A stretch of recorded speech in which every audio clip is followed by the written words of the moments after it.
जैसा कि आप सभी को पता है कि बिहार बोर्ड ने अपने 10वीं के नतीजे 5 अप्रैल को 5 अप्रैल को घोषित कर दिए। दोस्तों, आपको जान के खुशी होगी कि बिहार बोर्ड देश का पहला ऐसा बोर्ड है जिसने सबसे पहले सबसे सटीक नतीजे पहले घोषित किए हैं और इन्होंने अपना सही समय पर एग्जाम कराया।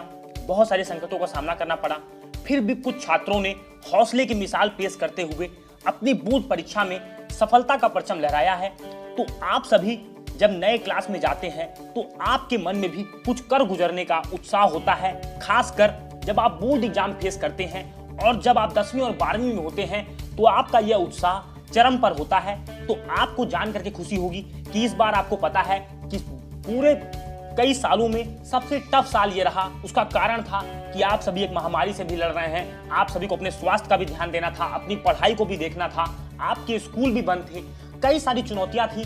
फिर भी बिहार के कुछ ऐसे शेरों ने टॉप करके सफलता का परचम लहराया और यह दिखाया कि कैसे कह दूं कि थक गया हूं मैं, ना जाने किस किस का हौसला हूं मैं। तो आइए जानते हैं कि उनकी क्या रणनीति रही, किस तरह से उन लोगों ने टॉप किया। सबसे पहले जानते हैं बिहार की 10वीं बोर्ड परीक्षा के बारे में।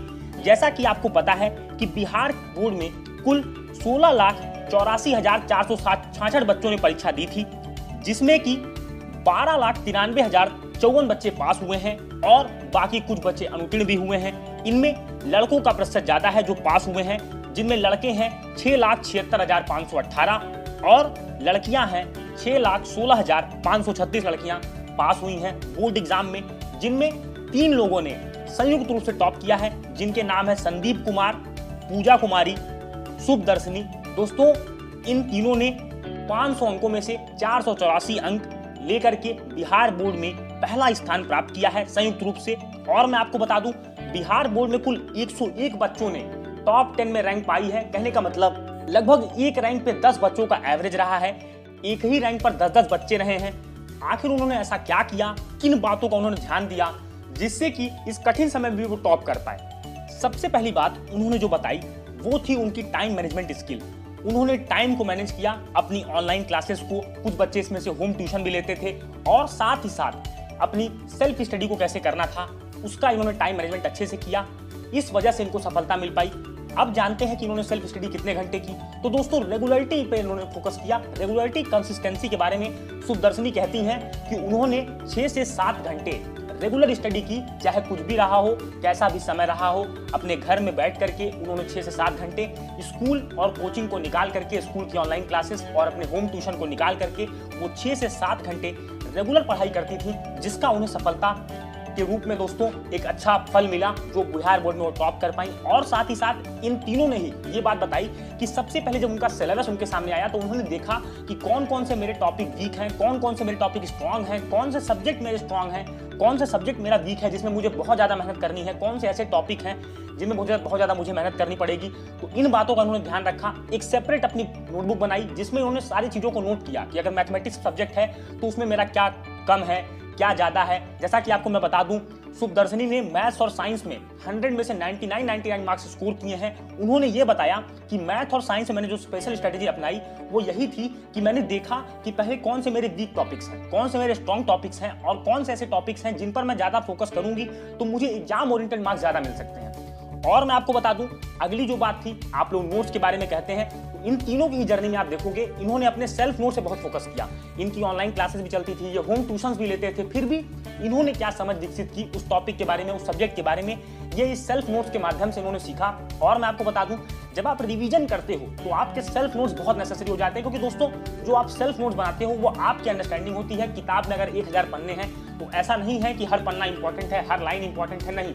आप जो निचोड़ निकालते हो वही आपके नोट्स होते हैं और वही आपको एग्जामिनेशन टाइम में बहुत ज्यादा हेल्प करते हैं, मदद करते हैं। तो इन तीनों ने ही अपने सेल्फ नोट्स पर फोकस किया, इधर उधर की चीजों से पढ़ने से ये बचे, केवल बेसिक बुक को, जो बुक बोर्ड द्वारा चलाई जाती थी, उन बुक्स को पढ़ने का प्रयास किया। बहुत ज्यादा डिटेल स्टडी नहीं की, टॉपिक वाइज अपना कॉन्सेप्ट क्लियर रखा, किस टॉपिक में ये क्या पढ़ रहे हैं, कॉन्सेप्ट इनके क्लियर थे, जिसका परिणाम इनको मार्क्स के फॉर्म में मिला। और मैं आपको बता दूं, एक और बात इन्होंने बताई कि जब आपका पेपर 3 घंटे का है तो आप ये मानकर चलें कि आपको 2 घंटे 45 मिनट में अपना पूरा पेपर कंप्लीट कर लेना है। 15 मिनट अपने रिवीजन के लिए, जो गलतियां आप कर देते हो जल्दी जल्दी में, उन बातों का आपको ध्यान रखना है। तो 15 मिनट आप वो काम करें जिसमें आपको समस्या समझ में आती है। जहां पर भी करेक्शन की उम्मीद लगती है वहां पर आप करेक्शन करें। और मैं आपको बता दूं, डायग्राम वाले क्वेश्चंस में इन्होंने बहुत अच्छा अप्रोच अपनाया। डायग्राम में पहले लेबलिंग करते थे, उसके बाद एक एक पार्ट को एक्सप्लेन करते थे, जिस हिसाब से जिस क्वेश्चन का मार्क्स था उसी हिसाब से वर्ड लिमिट के हिसाब से ये आंसर लिखते थे।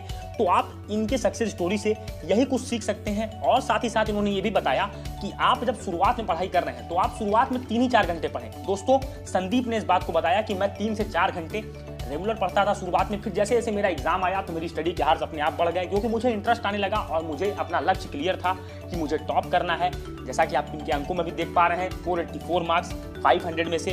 तो यहाँ पर मैं आपको बता दूं, देखिए बहुत सारे बच्चे फर्स्ट डिवीजन से भी पास हुए हैं, सेकंड डिवीजन से भी पास हुए हैं, थर्ड डिवीजन से भी पास हुए हैं, लेकिन ये 3 ऐसे बच्चे थे जिन्होंने बिहार बोर्ड में सफलता का परचम लहराया और ये टॉप कर पाए। और मैं आपको बता दूं, इनके साथ एक और बड़ी अच्छी बात थी, इन्होंने ये भी बताया कि हम जो ऑनलाइन क्लासेस लेते थे वो हमेशा अपने हाथ में पेन और पेपर रखते थे, जो हमारे टीचर्स बोलते थे उनको हम नोट करते थे, उस हिसाब से हमने अपनी स्टडी की। और प्रीवियस ईयर पेपर और सैंपल पेपर का रोल उन्होंने समझाया कि हमने 5 सालों के previous year paper Bihar board के लगाए, जिससे हमें बहुत ज़्यादा मदद मिली एग्जाम को समझने में, एग्जामिनेशन के पैटर्न को समझने में। सैंपल पेपर से हमने टाइम मैनेजमेंट सीखा। तो आप लोग बार बार प्रश्न करते हैं कि सर सैंपल पेपर और प्रीवियस ईयर पेपर क्यों इंपॉर्टेंट है, आप इनकी सक्सेस स्टोरी से इस बात को समझ पाएंगे। तो मैं भी उम्मीद करूंगा कि आप इनसे कुछ शिक्षा लेकर के, कुछ बातें इनकी अपने साथ लिख करके, दोस्तों आप भी अपने नए क्लास में जब प्रवेश करेंगे, बोर्ड परीक्षा देने जा रहे हैं, कुछ लोगों के बोर्ड परीक्षा आने वाली है, इनमें भी आप टॉप करेंगे इनकी बातों को ध्यान रख करके। तो आपको घबराना नहीं है, बस अपनी मेहनत पर विश्वास रखना है, मेहनत करनी है। दोस्तों, उम्मीद है कि ये वीडियो आपको प्रेरणा प्रदान करेगा और आपको भी कुछ अच्छा कर गुजरने के लिए प्रेरित करेगा। मिलेंगे दोस्तों अपने अगले वीडियो में, तब तक के लिए thank you and have a wonderful day ahead.